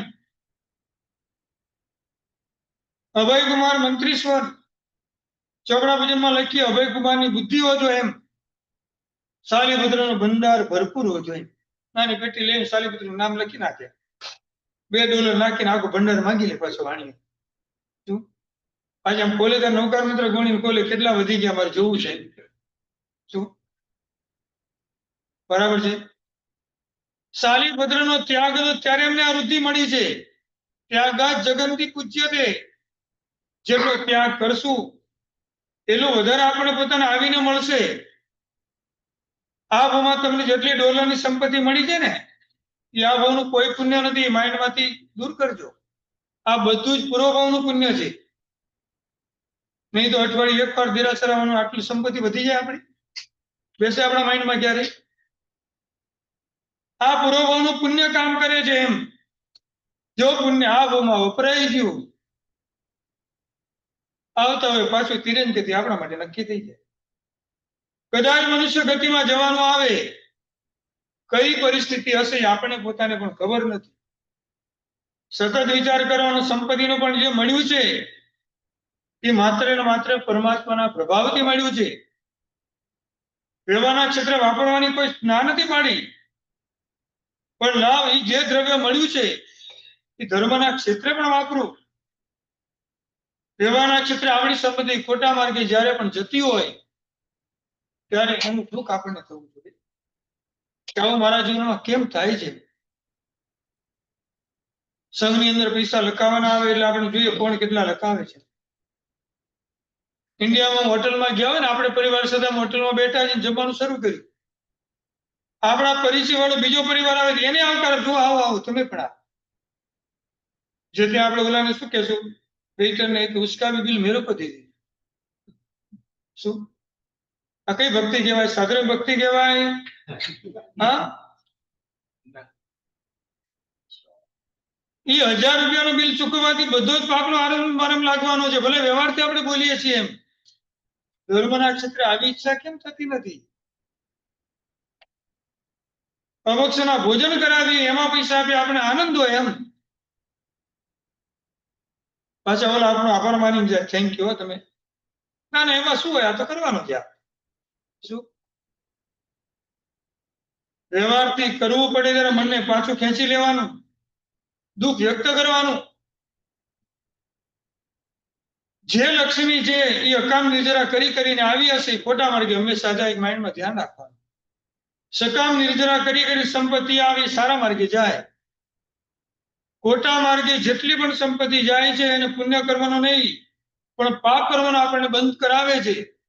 એ બધી અકામ નિર્જરા કરી અને આપણને સંપત્તિ મળેલી. સામે લઈને બેસી ગયા, સામે કરવાની બિલકુલ ઈચ્છા જ ન હોય, અથવા તો પરીક્ષાના પહેલા દિવસે આપણને જબરજસ્તી આપણી પાસે ઉપવાસ કરાવી નાખ્યો, પછાડી જબરજસ્તી બે હાથ પકડીને આપી દીધું, આખો દિવસ આર્ત ધ્યાનમાં જાય. હવે જલ્દી સવાર પડે ને જલ્દી હું નાસ્તો કરી લઉં. આખો ઉપવાસ અકામ નિર્જરામાં ચાલ્યો. પચકાણામાં આવી જ ગયા છીએ તો હવે ક્ષમતા શું કામ ન રાખ? અમે અડધો દિવસ કે આવે આપણે કોઈ પૂછે વાપરી લેવું છે તો આપણે ના પડ્યું, ના ના હવે થોડું વપરાય, પચકાણું તમે આપી દીધું. જો શું સવાર ના આવે. તો ધર્મ ધ્યાનમાં શું કામ ના આવી જઈએ એમ છતાંય કરેલો ધર્મ ક્યાંય નાશ નથી પામતો. એટલે આપણે કીધું કે આવા તીર્થની પ્રભાવના થાય એવા કાર્યો કરવાના. 11મા નંબરનું કર્તવ્ય સૌથી મહત્વનું છે આલોચના. કરેલા પાપોનું પ્રાયશ્ચિત કરવું. સૌથી મહત્વનું તો આપણા માટે ભવ આલોચના કહેવાય. આ ભવની અંદર જેટલા પણ પાપો થયા હોય એક ડાયરીમાં લખીને ગુરુ ભગવાનને અર્પણ કરી દેવાનું. જે ગીતાર્થ ગુરુ ભગવાન છે એને અર્પણ કરવાનું. સાહેબજી મારી આ બ્લેક ડાયરીને આપ સ્વીકાર કરો. એનું આખું વાંચન કર્યા પછી આપણે પ્રાયશ્ચિત રૂપે જે આવે એને સ્વીકારવાનું. આ સુધી લખેલું બધું હોય બધા જ પાપોથી આપણે ક્લિયર કરાવે. અત્યાર સુધીમાં કેટલાય બધા ભવની પરંપરામાં કેટલાય શરીરો નિમિત્તો બધા છોડીને આવ્યા. સ્વયંપૂર્ણ સમુદ્રમાં મુંબઈથી સુરત સુધી લાંબુ માછલું હોય સમુદ્રથી મન વગરનું, જે મૃત્યુ પામે હજારો વર્ષ સુધી આમનામ પડ્યું રહે અને એના શરીરમાં નવા નવા જેટલા પણ જીવો ઉત્પન્ન થાય એ જેટલું પણ બધું થાય બધું જ પાપ એ આત્માને લાગે. આવા કેટલાય માછલીના શરીરો અત્યારે આપણે છોડીને આવ્યા છું. કેટલાય બીજા એવા પૂતગલો હજી સુધી મૂકીને આવ્યા છું જેનો હજી સુધી આપણે સંબંધ પૂરો કર્યો નથી. ત્યારે આલોચના રૂપે એ પણ સાહેબજીને આપણે કહેવાનું હોય. અને ગુરુ ભગવાનની પાસે આવીને ઇન્ડિયામાં પૂતગલ ઓશિરાવાની ક્રિયા કરી લેવાની હોય. એકવાર પૂતગલ ઓશિરાવાની ક્રિયા સાહેબજીની સામે જ્ઞાન સમક્ષ આપણે કરીએ એમાં બીજું કાંઈ કઠિન નથી. બધા અત્યાર સુધીમાં જે પાપોનો આરંભ સમારંભ આપણા ખાતે જમા થતો હતો એ બધામાંથી આપણે બહાર આવ્યા. આલોયણા ભોવિયા નય સમરિયા પડિગમણ કાલે મૂલ ગુણ ઉત્તર ગુણે તમ નિમ્ય તંચ કર્યામી. નાણમીમાં આવે કે વાંદરામાં આવે? હા, વંદિતા. જાગો છો કે જોવું છે? હા, બરાબર, વંદિતામાં આવે. આવ્યું ને કેવું સરસ મજાનું આવ્યું. આલોચના ઘણા બધા પ્રકારની છે. આલોયણા ભોવિયા નય સમરિયા. આ પ્રતિક્રમણ કરતા કરતા મારે બધી આલોચનાને યાદ કરવાની છે પણ મારું માઇન્ડ એવું છે બધું યાદ આવતું નથી. નય સંભર્યા પડિક્રમણ કાલે. આ પ્રતિક્રમણ કરતા કરતા મને યાદ ન રહ્યું હોય. મૂલ ગુણ ઉત્તર ગુણે આપણા 5 અણુવ્રત, 3 ગુણવ્રત, 4 શિક્ષા વ્રત અને એના પેટાભેદમાં જે પણ દોષો મને લાગ્યા હોય તમ નિંદે પંચે કર્યામી. નિંદે ને નિંદામી અને ગરિયામી. નિંદામી ને ગરિયામી બંનેમાં ફરક શું છે? નિંદુ છું, ગરિયામી એટલે ગરું છું, પણ ફરક શું એમ? હા, અને ગરિયામીમાં હા આત્માની સાક્ષી પાપની આલોચના એ નિંદામી કહેવાય અને ગુરુની સાક્ષી પાપની આલોચના એને ગરિયામી કહેવાય. મારી સાક્ષીમાં તમે છો ગુરુ ભગવાન, તમારી સાક્ષીમાં મારા પાપની આલોચના કરવાની. પચકાણ પણ 5ની સામે લેવાનું.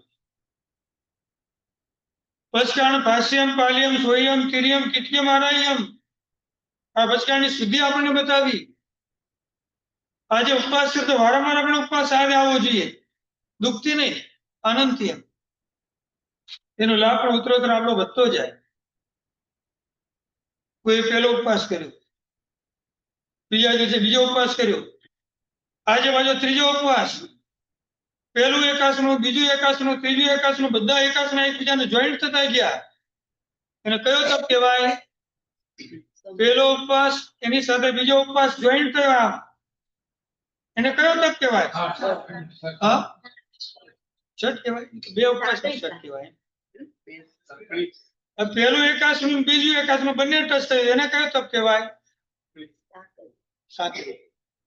એને કયું પચકાણ કહેવાય? કોટી સહિત પચકાણ કહેવાય. પચકાણ ભાષાની અંદર આ પચકાણ આવે કોટી સહિત. એક તપનો છેડો બીજા તપને જોઈન્ટ થાય એટલે બંનેનું તપ ફળ વધી જાય. પહેલો ઉપવાસ જેવો બીજા ઉપવાસને ટચ કર્યું એટલે બંને ઉપવાસનું ફળ વધી જાય. અને બીજો ઉપવાસ જેવો ત્રીજાને ટચ કરશે એટલે ત્રણે ત્રણ ઉપવાસનું ફળ વધે.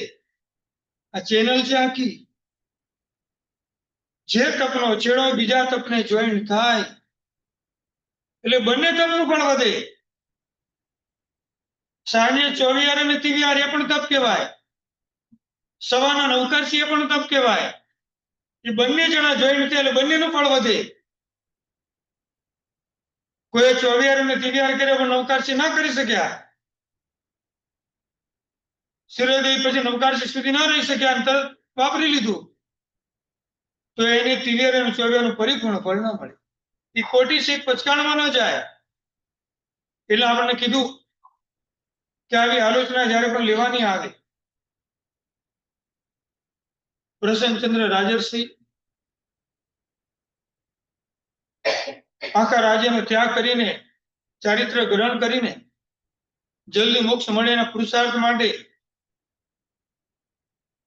શમશાને કૌશક રહ્યા, બાહુ બે ઊંચા કરીને સૂરજ સામી દ્રષ્ટિ લગાર. પ્રસન્નચંદ્ર રાજા દીક્ષા લઈને પ્રસન્નચંદ્ર રાજર્ષિ બન્યા. દીક્ષાને ગ્રહણ કરીને શમશાન ઉપર કૌશકમાં જેવા રહેલા છે સૈનિક મહારાજા રસાલા સાથે ભગવાનને વંદન કરવા જઈ રહ્યા છે. તે રાજાની આખી સવારીમાં સૌથી બે આગળ કોણ ચાલે છે? સુમુખ અને દુમુખ. એના બે સેવકોમાં આગળ ચાલે સૌથી પહેલા. નામ જ કેવા છે જો, એકનું નામ સુમુખ અને બીજાનું નામ દુર્મુખ. જેના મુખમાંથી ખરાબ વચન નીકળે ને દુર્મુખ કહેવાય, અને જેના મુખમાંથી સારા વચન નીકળે ને સુમુખ કહેવાય. બંને જણા પસાર થઈ રહ્યા સૌથી આગળ. શમશાનમાં પ્રસન્નચંદ્ર રાજર્ષિને કૌશક કરતા જોયા એટલે તરત દુર્મુખ એને જોઈ ગયો, આ રાજા કઈ શરમ આવે છે? આ રાજાએ પોતાના નાના દીકરાને રાજ્ય સોંપી અને દીક્ષા લઈ લીધી. આ રાજ્ય પર કોઈ આક્રમણ કરીને આવશે, રાજ્ય પર કોઈ પ્રોબ્લેમ આવશે તો કોણ હટાવશે? શરમ નથી આવતી એમને? અમે આવીને ઉભા રહી ગયા છે. એના ચારિત્ર એને જોયું નહીં. શું કેમ કે આપણે આવું ન જોવું. એને બધા સંસારનો ત્યાગ કર્યો. હવે ભયંકર કષ્ટની સહન કરી રહ્યા છે, આપણે તેની અનુમોદના કરવાની હોય. સુમુખ દુઃખમુખ વચન સુણીને કોપ ચડ્યો તત્કાળ. આવા દુર્મુખનું વચન જેવું કાને પ્રસન્ન રાજર્ષિને સંભળાયું, ઓ મારા રાજ્ય પર કોઈ રાજા ચડાઈ કરીને આવ્યો છે, આવું શબ્દ ઓલાના મુખ્ય સંભળાયા. અત્યાર સુધીમાં એક પગ ઉપર બીજો પગ આવી રીતે ઉભા છે, બંને હાથ ઊંચા, બાહુ બે ઊંચા કરીને સૂરજ સામી દ્રષ્ટિ, સૂરજની સામે જોવાનું. કેટલું ભયંકર કષ્ટ અને સહન કરે. એવા ટાઈમમાં દુર્મુખના વચન આખા માઇન્ડને ચેન્જ કર્યું. હવે આખું રાજ્ય યાદ આવી. ધર્મ ધ્યાનમાંથી આર્ત ધ્યાનમાં આવ્યા અને આર્ત ધ્યાનમાંથી રૌદ્ર ધ્યાનમાં આવે છે. હવે આર્ત ધ્યાન શરૂ થયું. સૈનિક મહારાજ બરાબરી ટાઈમે ત્યાંથી પસાર થાય છે ને પ્રસન્નચંદ્ર રાજર્ષિની મુદ્રામાં જોઈને ઓહો, ધન્ય છે મુનિ ભગવંતને, કેવી સરસ આરાધના સાધના કરી. જેવા ભગવાનની પાસે પહોંચ્યા, ભગવાનને વંદન કરીને ભગવાનને પહેલો પ્રશ્ન પૂછ્યો. ભગવાન રસ્તામાં આવતા આવતા પ્રસન્ન રાજર્ષિને આવા સંસારના આતાપના લેતા જોયા. ભગવાન આ ગુરુ ભગવાન આવું ઐશ્ય પૂરું કરીને ક્યાં જશે? ભગવાન કહે હમણાં મરે તો સાતમી નરકે જાય. ભગવાન કે જો હમણાં એના આયુષ્યનો બંધ પડે, મૃત્યુ પામે તો સાતમી નરક. એ વખતે ભયંકર મનમાં યુદ્ધ ચાલતું હતું. ઓઘાને તલવાર બનાવી, મુપતિને ઢાલ બનાવી અને ભાવથી લડવાનું શરૂ કરી દીધું. જોઈ લઉં છું કોણ મારી સામે છે. લાવો મારી તલવારને, લાવો મારી ઢાલ. હવે જયારે મુગટની વાત આવી, લાવો મારો મુગટ બરાબર છે કે નહીં, એમ કરીને પછી હું શરૂ કરું છું યુદ્ધ જવા માટે. જેવો પોતાનો હાથ આમ લાવે છે, આમ એ તો માતા વૃતમંદન છે. હવે આખો ભાવ પાછો ચેન્જ થયો. મેં તો રાજ્ય છોડીને દીક્ષાને ચારિત્રને ગ્રહણ કર્યું, બધું મૂકીને આવ્યો.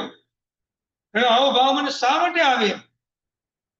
એવા ભાવો ચેન્જ થતા ગયા. પણ ભગવાન શ્રેણી મહારાજ પૂછે છે, ભગવાન એમની આસ્થાપના જોઈને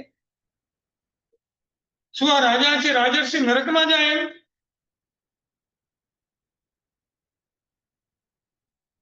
હજી આમ ચેન્જ થાય છે એમ. ભગવાન કીધું હમણાં એનું આયુષ્ય પૂરું થાય તો સીધો દેવલોક. નહીં ભગવાન, પણ આમની આરાધના માત્ર દેવલોક જ આવે એમ?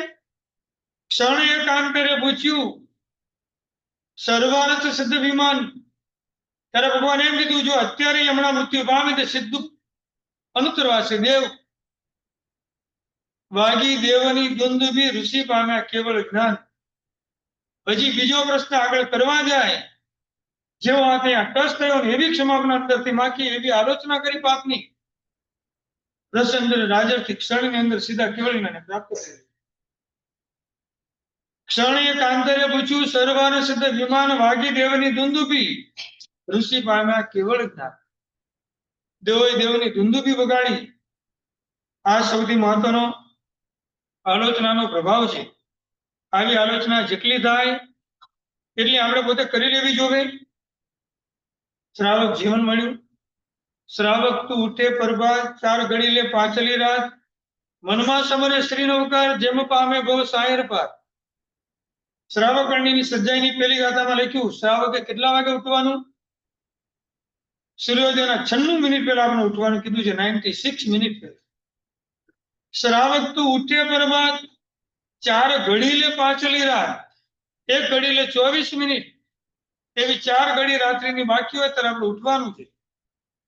મનમાં સમરે શ્રી નવકાર, નવકાર મંત્ર સ્મરણ કરતા કરતા આપણે જાગવાનું. લક્ષ્ય માત્ર એનું એક જ હોય, જેમ પામે ભવ સાયર પાર. સવારના ઉઠીને નવકાર મંત્ર ગણ્યા પછી ભાઈઓ એને પોતાના જમણા હાથના દર્શન કરવાના, બંને હાથના દર્શન કર્યા પહેલા.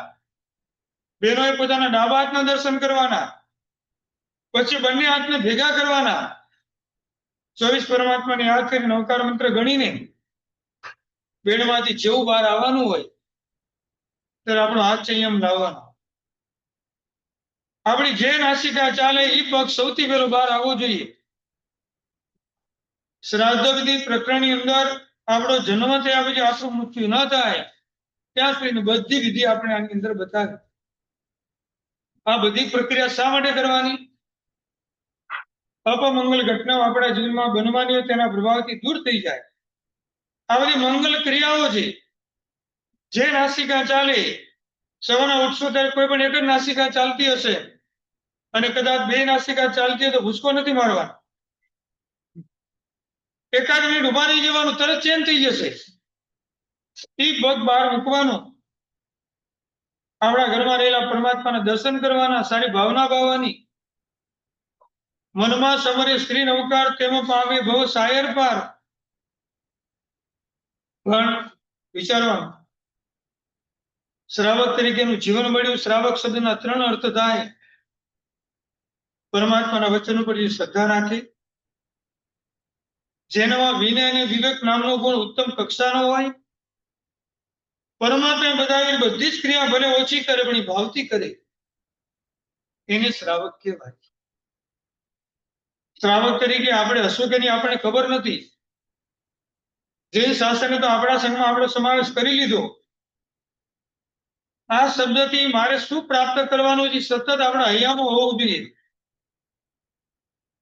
શ્રાવક કરણીની સજ્જાઈ એમ સવાનો પ્રતિક્રમણ કરીએ ત્યારે ભરેશ્વર આખું સ્તોત્ર બોલાય. આપણે બોલીએ એમ નહીં, સાધુ અને સાધ્વીજી ભગવંતો પણ બોલે. પણ કોઈ એમ પૂછે ભરેશ્વરમાં કોનું વર્ણન આવે તો મહાપુરુષો અને મા સતીઓ. કોઈ સાધુ સાધ્વી ભગવંતના નામ એની અંદર આવતા જ નથી. છતાંય સવારના ઉઠીને ગુરુ ભગવંત પણ આ બધા શ્રાવકોને કેમ યાદ કરે? સુલસા ચંદનમાલા મનોરમા મણિર્યા દમયંતી, નમયા સુંદરીસ્યા નંદા બધા સુભદ્રાયો, પરેશ્વર બાહુબલી અભય કુમારો દંડન કુમારો શ્રીઓણિયા ઉત્તો એમતો નાગદત્તો. બધા મહાપુરુષો થઈ ગયા. શ્રાવક ભલે શ્રાવક તરીકે હોય, એના ગુણોને પણ અમારે જોવાના છે. આવી ગુણ દ્રષ્ટિ શ્રાવકે કેટલી કેળવવાની હોય એ ભરેશ્વર સૂત્ર આપણને કહીને જાય. આપણી ઈચ્છા શું હોય, જે પણ અનુષ્ઠાન કરવું જોઈએ. એટલે જ્ઞાની ભગવાને આપણે 5 પ્રકારના અનુષ્ઠાન બતાવ્યા. વિવિધ પ્રકારની સાધના હોય, વિવિધ પ્રકારની આપણી ઉપાસના હોય અને વિવિધ પ્રકારની આપણી પોતાની આરાધના હોય. પણ આરાધના, સાધના અને ઉપાસનામાં સૌથી પ્રાયોરિટી કોને આપવાની? તો પરમાત્માની આજ્ઞા. આજ્ઞા પ્રમાણે જ્યારે ન થાય ત્યારે એનું દુઃખ વ્યક્ત કરવાનું. રાત્રિ ભોજન નરકનું પહેલું દ્વાર. અહીંયા તો ઠીક છે, પણ ઇન્ડિયામાં 80% અમારા મુલુંડમાં 80% જૈનો રાત્રિ ભોજન કરે. એટલે બધા પહેલી નરકમાં ભેગા થશે ને. બોલો કે તમે ક્યાંથી આવ્યા? મુલુંડથી આવ્યા, તમે કાઠકોપરથી આવ્યા. આપણી સાથે આમ કોઈ દુખી હોય તો આપણે આનંદ થાય. તમે છો, તમે ફસાઈ ગયા છો એમ, તો હવે કાંઈ વાંધો. બરાબર છે. એટલે જેટલા રાત્રિ ભોજન કરી બધા નરકમાં, એવું રાત્રિ ભોજન કરવું પડે ત્યારે એને દુઃખ થાય. કરવા જેવું નથી, મારે કરવું પડે એટલે હું કરું છું એમ. આજે જ કીધું, મારા ભગવાનની આજ્ઞા છે, મારે રાત્રિ ભોજન ક્યારેય પણ કરાય નહીં. મારું જીવન એવું છે, મારી પોઝિશન એવી છે, કર્યા વગર મને ચાલતું નથી. ભગવાન આમાંથી ક્યારે છૂટી છે એમ રાચી માસીને જે રાત્રિ ભોજન કરે એના માટે નરક છે, નેશનલ હાઈવે. દિવસની અનુકૂળતા હોય તો પણ નહીં, જમવાનું તો રાત્રે, મજા તો એમાં જ આવે. ઈ શાંતિ હોય, બધા ભેગા મળીને વાતો કરતા કરતા શાંતિથી 2-3 કલાક 2-2 વાગ્યા સુધી જમાય. અમદાવાદમાં જેમ રાત્રે પડે એમ દિવસ જેવું લાગે. 11 વાગે તો બધા બહાર નીકળી જમવા માટે આમ, અને 2-2:30 વાગ્યા સુધી બધી લાઈન લાગી હોય જમવાની. જલેબી, ફાફડા, ભજીયા સિવાય કઈ આવે જ નહીં. અહીંયા જે ઓછું હોય છે, મુંબઈમાં પણ હજી અપેક્ષા ઓછું, પણ ગુજરાતમાં સૌથી વધારે આ ખાવાની પણ આપણે એક લિમિટ હોય ટાઈમની. રાત્રે જમ્યા એનો મિનિંગ એવો નથી કે રાત્રે જમવાની છૂટ જ મળી ગઈ આપણને. જેટલું રાત્રે વધારે વધારે લેટ જમાય એટલું વધારે વધારે પાપ આપણને પોતાને લાગે. પાપ કરવાનું નથી, પણ પાપ જ્યારે કરવાનું આવે મનને પાછું ખેંચી લેવાનું. કરવા જેવું નથી, મારે કરવું પડે છે એટલે હું કરું છું. પશ્ચાતાપનો ભાવ વ્યક્ત કરજો એટલે કર્મ ઓટોમેટિક ઘટી જશે. એટલે ભગવાનની આજ્ઞા પ્રમાણે અનુષ્ઠાનમાં પહેલું અનુષ્ઠાન આવે 20 અનુષ્ઠાન. 20 અનુષ્ઠાન કોને કહેવાય? સંસારના સુખ માટે કરાતો ધર્મ, એને 20 અનુષ્ઠાન કહેવાય. હું જે પણ આરાધના કરું છું એ બધા સંસારના સુખોની મને પ્રાપ્તિ થશે. જેવી સુખમાં આવે ને દુઃખ કહો કમકો, એનો મિનિંગ શું થાય? ભગવાન મેં કોઈકને દુઃખ આપ્યું છે એટલે મારી પર દુઃખ આવે તો હટાવવાનું કામ તમારું. એમ જ કીધું ને આપણે. કર્મ મેં બાંધ્યા છે, કર્મ મને ઉદયમાં આવે એટલે દૂર કરવાનું કામ તમારું છે. ત્યાં એવો ભાવ નથી. દુઃખ કહો એટલે મારા દુઃખનો તમે ક્ષય કરો એવી પણ વાત આપણે ભગવાનને કરતા નથી. ભગવાન મેં કોઈ પણ જીવને દુઃખ આપ્યું હશે એટલે મને દુઃખ આવવાની નિશ્ચિતપણે નક્કી છે. તમારા પ્રભાવથી દુઃખને હું ક્ષમતાપૂર્વક સહન કરી શકું, બસ એવી ક્ષમતા મને આપો. જો હું એને સહન કરીશ તો મારો કર્મ નાશ પામી જશે. ધર્મની આરાધના નાની હોય કે મોટી હોય, લક્ષ્ય તો આપણે માત્ર એક જ રાખવાનું કે મારે મોક્ષ મેળવવું છે. ફરીવાર એ શબ્દ ઉચ્ચારું છું, જૈન છે એની પેલા વાણિયા છે. સંસારના સુખની માગણી કરીને એટલે એટલું જ મળે આપણને, પણ મોક્ષ સુખની જે માગણી કરે એને મોક્ષના સુખ જ્યાં સુધી ન મળે સંસારના સુખ બધા જ મળ્યા. તો સીધે સીધી આપણું ગણિત છે. બીજા નંબરનું અનુષ્ઠાન શું છે? ગરલ અનુષ્ઠાન. આ ભવમાં તો મને સુખ મળી ગયું, પર ભવમાં પણ મને આવું સુખ મળવું જોઈએ. એવા ભાવ સાથે જે ધર્મ કરે એ ગરલ અનુષ્ઠાન કહેવાય. અનઅનુષ્ઠાન, અનઅનુષ્ઠાન એટલે દેખાદેખીનો ધર્મ. એને પણ આમ કરીએ તો હું પણ કરું. ધર્મ ક્યાંય દેખાદેખીનું છે જ નહીં. શક્તિ પ્રમાણે કરવાનો, સમજણ પ્રમાણે કરવાનો અને ભાવ પ્રમાણે કરવાનો. એને કર્યું એટલે મારે કરવું એવું નહીં. આ એમને કર્યું છે તો મારામાં શક્તિ છે તો હું પણ કરું, પણ ધર્મ કરીને મારે કોઈને બતાવી આપવું નથી. માત્ર ને માત્ર મારા આત્માની શુદ્ધિ માટે હું ધર્મ કરું છું. આ હાસ્ય સાથે ધર્મ કરવાનો. ચોથા નંબરનું અનુષ્ઠાન છે તદ હેતુ અનુષ્ઠાન. કરીએ બધું જ પણ વિધિપૂર્વક ન થાય, અવિધિપૂર્વક થાય, અપૂર્ણ થાય એવી આરાધના જે પણ કરીએ તદ હેતુ અનુષ્ઠાનની અંદર આવે. ઘરમાં મહેમાન આવે અને જેવા જમવા બેસે એટલે પેલા દાળ આપવાની, ભાત આપવાનું. હા, પેલા ભાત આપવાના, પેલા દાળ આપવાની શરૂઆતમાં જ. હા, પેલા છૂટી જાય. એટલે ત્યાં કેવી વિધિ આપણે બધી ખબર છે ત્યાં એમ. કે અહીંયા શું કરવાનું, શું આપવાનું, આ પછી અપાય બેટા, આમ ના અપાય ને પછી આપવાનું એમ. પણ જે મોક્ષમાં લઈ જવાની વિધિ છે ત્યાં જ આપણો મોટો પ્રોબ્લેમ છે. પ્રતિક્રમણ 48 મિનિટ હોય, આજે થોડો વધારે ટાઈમ લાગશે. પણ દર વખતે 2 લોગસ, 1 લોગસ, 1 લોગસ, 1 નવકાર, 1 નવકાર. નાની યાદ આવ્યું બધું મૂકી નથી દીધું, ચાલો 2 આપી દો, પછી 1 આપી દો, પછી આમ આપી દો. દરેકનો ક્રમ છે. તમારે આમ કર્યા પછી આમ જ કરવાનું છે, એના નિમિત્તે આ કરવાનું તમારો કૌશક છે. 2 લોગસનો કૌશક શા માટે, 1 લોગસનો કૌશક શા માટે? અત્યાર સુધી કૌશકમાં તમે લોગસ ગણતા હતા, હવે તમારે અતિચારની 8 ગાથા ગણવા. પૂછું કોઈ દિવસ કોઈને જઈને લોગસની જગ્યાએ અતિચારની 8 ગાથા કેમ આપડી? હવે પૂછો તો પાછું કરવું પડશે, એના કરતા પૂછવું જ નહીં. મારો નવકાર બહુ પ્યારો, મારે તો એ જ ગણવાનું છે એમ કે નવકાર પણ એમ બહુ પાર ન ઉતારે આપણને. નવકાર મંત્રમાં જે વર્ણન છે નાણમી સૂત્ર સાથે કાંઈ લેવા દેવા નથી. આપણા બધા પોતાના આચારનું વર્ણન છે. એ આચારનું પાલન કરતા કરતા જે પણ દોષો લાગ્યા હોય એના માટે આ સૂત્ર બોલીને આપણે પ્રાયશ્ચિત કરવાનું. અને એ સૂત્ર બોલતા જ પ્રમાદ અને કંટાળો આવે. આખું પ્રતિક્રમણ આપણું અવિધિપૂર્વક થયું એમ કહેવાય. ભલે કરી સારું જ છે, આપણે કોઈ ઉઠાડી મૂકતું નથી, પણ હજી માઇન્ડમાં એ જ રાખ્યું છે અતિજાની 8 ગાથા ના આવડે તો 8 નવકાર. નવકાર જ ચાલે છે ને, આજે પણ 8 નવકાર આવશે, ગઈકાલે પણ 8 નવકાર. હા, આવડે સારી વાત છે અને આવડવું જોઈએ, એમાં કોઈ ખોટું નથી, પણ હજી માઇન્ડમાં ચેન્જ કરજો. ભલે દિવસો તો આજે 3 દિવસો હમણાં પસાર થઈ જશે. આવી આરાધનાઓ જયારે કરવાની આવે તો કમસે કમ આવશ્યક ક્રિયાના સૂત્રો તો આપણને આવડવા જોઈએ. કમસે કમ સામયિક લેતા વાર્તા શીખીએ. ચૈત્યવંદન આખું આપણે કરતા આવડી જાય.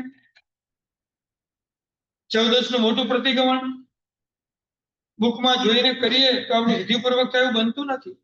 સૂત્ર આપણા શુદ્ધ બોલાય નહીં, પણ બધું શીખ્યા હોય તો બધું શુદ્ધ થાય. અને જેટલું શુદ્ધ જ્ઞાન ભણાય એટલા કર્મનો ક્ષય થાય. મેઇન તો આપણા ભાવની વૃદ્ધિ થાય. વંદિતાની 50 ગાથામાંથી કેટલી ગાથા ભગવાનની પાસે બોલાય? તમે આમ દેરાસરમાં ગયા હોય, આમ કોઈ પહેલી જ ગાથા બોલે વંદિત તો સવસ્તિત, તમે કઈ એને કહો કે ભાઈ આ ઉપાસનામાં બોલવાનું છે, અહીંયા નહીં. કેટલી ગાથા બોલાય? વંદિતાની કેટલી ગાથા દેરાસરમાં બોલાય? હા, બધી બોલાય. વાણીએ માઇન્ડમાં એવું જ ફિટ કર્યું કે અહીંયા કાંઈ જ ન બોલાય. ભગવાન પર્યુષણ પર્વના દિવસે બહુ નજીક આવે છે, ઘરે ટાઈમ મળતો નથી. આજે સ્તુતિ સ્તવન બહુ ઓછી બોલીશ. આજે દર્શન આવ્યો છે ને બધું કાંઈ નહીં. આજે હું તમને વંદિતાની 1 થી 10 ગાથા સંભળાવું. આવતીકાલે આવીશ એટલે 11 થી 20 ગાથા આપણે સંભળાવીશ. અને એમ કરતા કરતા આખું મારું વંદિત તમારા પ્રભાવથી મારું પરિપૂર્ણ થઈ જશે અને મારું પ્રતિક્રમણ આખું શુદ્ધ ભાવથી થશે. બોલ્યા કોઈ દિવસ? આ તો એક નહીં ગાવ્યો છે તમારા જીનવર કરજો, આશા પૂરી અમારી. કઈ આશા પૂરી કરે? ભગવાન પણ કન્ફ્યુઝ થઈ જાય. તારી વંદિતાની 50 ગાથાની આશા પૂરી કરવાની છે કે વંદિતું કાંઈ નહીં આવડે નહીં એવી તારી આશા છે? જેવી એકાત્મા મીઠાઈ વાપરવામાં આવે તરત ખબર પડી કે આમાં કાંઈક ઓછું છે ને કાંઈક વધારે છે. પણ પ્રતિક્રમણ કરી ત્યારે ખબર પડે છે કાંઈક ઓછું છે ને કાંઈક વધારે છે. જ્યાં ભાવ લાવવાના નથી ત્યાં ભાવ લાવીને બેસીએ છીએ, જ્યાં ભાવ કરવાના છે ભાવને ત્યાં પાછા ખેંચી લઈએ. એમાં આપણું ક્યાંય કલ્યાણ નહીં થાય. આપણા જીવનની આ કરુણતા છે સૌથી મોટી, કે આપણને આવા સારા વિચારો આવતા જ નથી. આ સૌથી મોટી કરુણતા. અને સારા વિચારો આવે તો લાંબો ટાઈમ ટકતા નથી. અત્યારે વિચાર કરશું નહીં, આ જેવું પર્યુષણ પૂરું થાય મારે નાનાની 8 ગાથા તો કરી જ લેવી છે, પણ જેવું પર્યુષણ પૂરું થાય એટલે બધું સર્વ મંગલ માંગલ્ય. આ બીજી કરુણતા છે. સારા વિચારો આવે તો લાંબો ટાઈમ ટકતા નથી, અને લાંબો ટાઈમ ટકે તો આપણે એને અમલમાં મૂકી શકતા નથી. આયુષ્ય કર્મ એવું છે, ક્યારે પૂરું થઈ જાય ખબર નહીં પડે. શું ગોથા કાંટા રહી જશું આમના. અમારા મુલોની બાજુમાં ભાંડુપ કુકરેજા જૈન સંઘના ટ્રસ્ટી, જેની ઉંમર માત્ર 45 યર્સની,